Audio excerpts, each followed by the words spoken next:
So I want to have a better look today at this reversing gearbox for my sandrail project. And I was telling you guys last time that these splines, they actually fit the yoke from a drive shaft, which would be for a turbo 400 Chevy transmission. So I just picked up a couple today, and these are the long version. So, and they fit nice, not a lot of play. So what I can do now, once I've established how long I need these, I can get the machine down and get them set up for a bearing support and a sprocket mount for fitting onto the case there.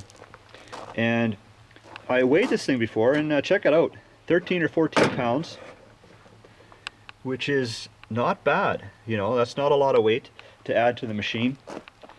So and apparently it'll hold 500 horsepower and less in reverse, but still a strong gearbox either way you spin it. So today I want to take that end cap off of there and just have a look inside just to see how it's all made. I know there's a Planetary in there, but I just like to see how it all fits and what's all going on in there. So give me a few minutes and I'm going to pop that apart.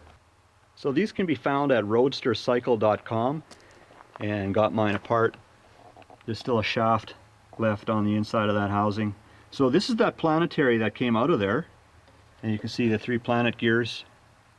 And that's how reverse is created. Without that Planetary, there would be no reverse here. And this is the drive. These splines here, they physically engage into those Planetary gears, and you can see the cogs here. They engage in here. You can see it, they're nicely rounded, so it makes for a nice smooth engagement. You know, I'm assuming I won't have to fight too much to find reverse because of the well thought out design. So you can see how that fits right there. And this is the shift fork, and that fits right here on this collar. And this is the other shaft and the outside of that gearbox. So, and here's a picture of a Planetary. So you can see how reverse is actually created. You look at the center shaft, which direction it turns. You can see what it does to that little Planetary gear.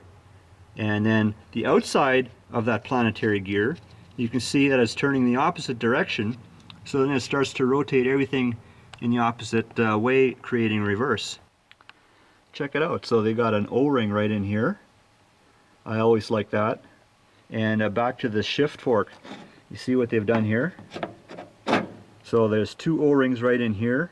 There's an O-ring right in here.